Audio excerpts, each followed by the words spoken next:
Hi.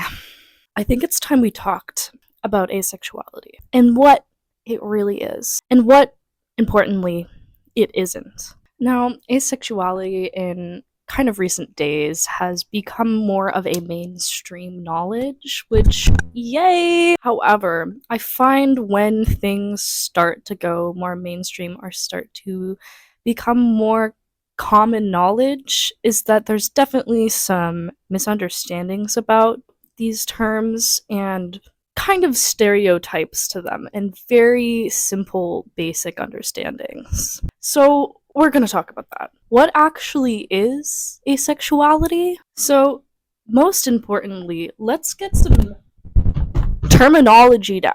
Asexuality is, in its simplest form, someone who experiences little to no sexual attraction. That's it. Of course, there is an entire spectrum of asexuality that I will get more into in other videos. But for now, I just want you to understand, as someone that maybe has been misled to believe that asexuality is something else, I'm going to say the term again. Asexuality refers to someone who experiences little to no sexual attraction, and that sexual attraction is towards other human beings. Now, I feel like someone needs to better understand what sexual attraction is before truly understanding what an asexual person is, or what asexuality even is. One definition of sexual attraction could be that sexual attraction is a desire to have sexual interaction with a specific person in mind. I also meant to note that sexual attraction is a feeling or sensation that people feel. So there's like many asexuals that could perhaps they're like, I want to have sex with my partner, like I want to be attracted to them, but they're not feeling a certain feeling, which is sexual attraction towards that person. What truly makes someone asexual is not that they refrain from having sex, don't have sex, and don't want sex. It's that they do not experience sexual attraction towards a specific person or specific people. They do not experience like the desire to have sex with someone that they are seeing in front of them, or whether that be someone they know personally or celebrity, etc. I think a common misconception, and what seems to be the general consensus that the general public understands asexual people to be, is something more closer to celibacy. When you hear the term asexual, your automatic response might be, oh, someone who doesn't have sex, or someone that's not interested in sex, when this is not exactly the case. Asexuals can actually desire to have sex, but that desire is not typically targeted at any individual person. Asexuals can also feel arousal and still have a libido, which I think are also terms that are quite misunderstood, which I will probably get more into in other videos. But the made-up definition that an asexual person is someone that doesn't have sex and doesn't want sex, that does not cover it. That's focusing more so on the person's actions rather than the actual feelings that they have inside, which would in this case be attraction. The whole point of asexuality and the spectrum of asexuality is that there is a lack of attraction, a lack of sexual attraction. Someone who is celibate actually differs quite greatly from an asexual person, and asexuals can be celibate, but there's also allosexuals, people who are not asexual, that can also be celibate. Because celibate is pretty much someone who is refraining from having sex, whether they experience sexual attraction or not. And so there are many asexual people that will still engage in sex and sexual acts for various reasons. And so that makes they're not celibate. But it also, from them doing the act of sex, does not mean that they are not asexual anymore, or that they're fake asexuals. Now, yes, like everything in this world, asexuality is an entire spectrum. Gotta love it. And I think that goes unnoticed and that is unaware, since we do live in a world that is very black and white. But there are asexuals on one end of the spectrum that are maybe more sex repulsed and don't want to have anything to do with sex, to in the more middle where there's sex neutral asexuals, where it's something they don't really mind doing, but yeah, they're still not experiencing sexual attraction towards some people. That's not something they really, that their body or themselves is really seeking out. And then to the other end of the spectrum where it's sex favorable or sex positive. I prefer the term sex favorable because that gets a little bit mixed up with other terms, but sex favorable asexuals, where they actually do like engaging in sexual acts and may seek them out, but again, they don't experience that sexual attraction towards people. Now, I'm going to quickly go back to the definition of asexuality, which is, again, someone who experiences little to no sexual attraction. And let's focus in a bit on the little rather than the no sexual attraction, because those asexuals also exist. Now, there are some asexuals that will go their entire lives without experiencing sexual attraction towards people.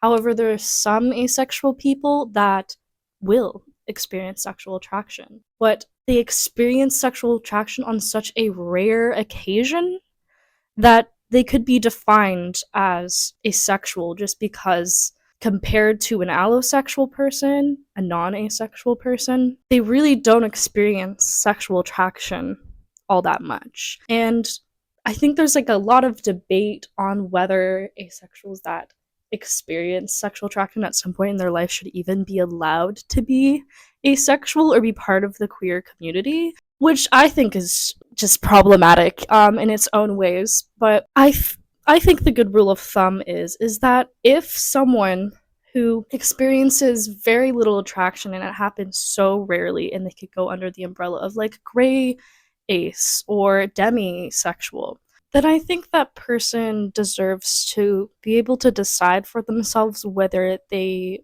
want to be identified as asexual or on the asexual spectrum, or if they'd rather not be defined as that and just not label themselves in that way. I think it's a very personal thing, and if you're someone who relates and finds community from other asexual people, then I really don't think there's that much of an issue. And on the other side of that, if someone who could be defined as asexual because they experience so little attraction, they can also choose to not define themselves as asexual if that doesn't feel right to them, if they feel like they relate enough to the non-queer community or the non-asexual community. I think really it is a personal choice of how it feels to live the experience of experiencing little to no sexual attraction. Now, in case you're still pretty confused or not quite there yet with fully understanding what asexuality is, I'm gonna use, I guess, an analogy a little bit. So, it's the massage metaphor that I came up with a while ago. So, I put, one can enjoy a full body massage without being sexually attracted to the masseuse, and that can be the same for sex.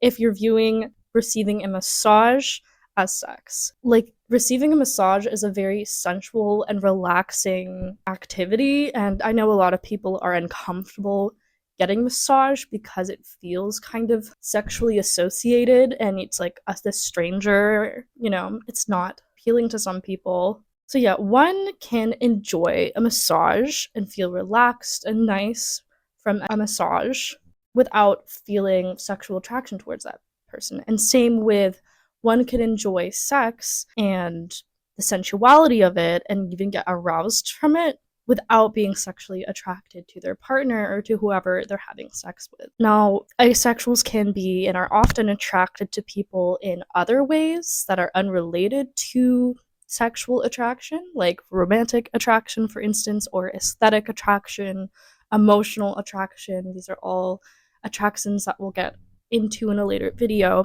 But one thing I just want to make clear is that sexual action does not equal sexual attraction.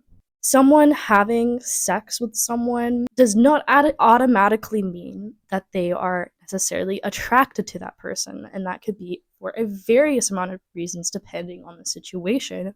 And why might an asexual person have sex, you may ask? For many reasons. One being that they really love their partner and know that their partner enjoys sex, and so that's something that they'll do with them. They could even actually enjoy, like I was saying with the massaging, they might enjoy the sensuality and experience of sex, but they just might not get as much out of it as someone who's allosexual and does experience attraction to whoever their partner is. They could do it to conceive a baby. They could feel forced into it. They could feel like the societal pressure of having sex because that's what's expected in relationships. There is so many reasons why someone, specifically an asexual person, might have sex. So please get it through your head that if an ace person who identifies as asexual says that they do have sex with people or they have sex with their partner, that does not mean that they are not asexual. You having sex with someone does not define your sexual orientation. You know, a gay man can have sex with a woman and not be attracted to her. It's the same thing. And there's a lot of reasons why a gay man might have sex with a straight woman. Many complicated reasons, like maybe they don't know that they're gay. Just like an asexual person might not know that they're asexual. So yeah, I just want to make it very clear that your actions do not define your identity. And another thing to think about is that just like how allosexes aren't all the same when it comes to sex and their preferences to it and how much they want to have it and stuff like that, neither asexuals also vary a lot. Like, there may be some allosexuals that have a very high sex drive and that get easily sexually attracted to all sorts of people, whether that's strangers or whatever. And then there could be some other allosexuals that aren't really attracted to anyone other than like the person that they're dating, you know? There's a lot of variation, and you can't just think that there's only variation within one group of people and then not in the other, because asexuals, they all have their own individual experiences. No asexual is the same. Every asexual's experience is very personal and different, just as every allosexual's experience is very different from everyone else's. And I think that's something that we have a hard time understanding, is that although we have these labels and they are very useful at times, it's important to not get stuck in them and force people to fit into boxes. So yeah, I hope that you understand asexuality a little bit more after this video. I just feel like there's not many like videos out there on YouTube explaining asexuality in depth and from different perspectives. It seems to just be from a collective few YouTube channels. And so I wanted to put my own perspective and definition out there. I am on the ace spectrum and have done an immense amount of research over the years about asexuality, so I'd like to think that I have a fairly good knowledge about things when it comes to asexuality and understanding it and what it is.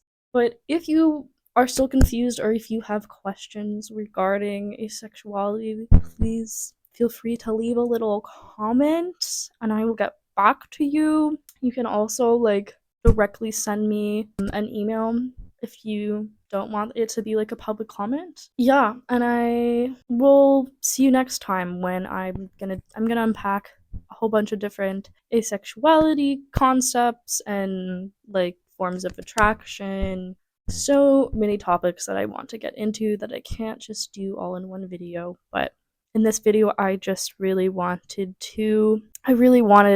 people to understand what asexuality really is and what it isn't. But yeah, nice chatting. Don't ever make assumptions about people, and have a good rest of your day. Okay, bye!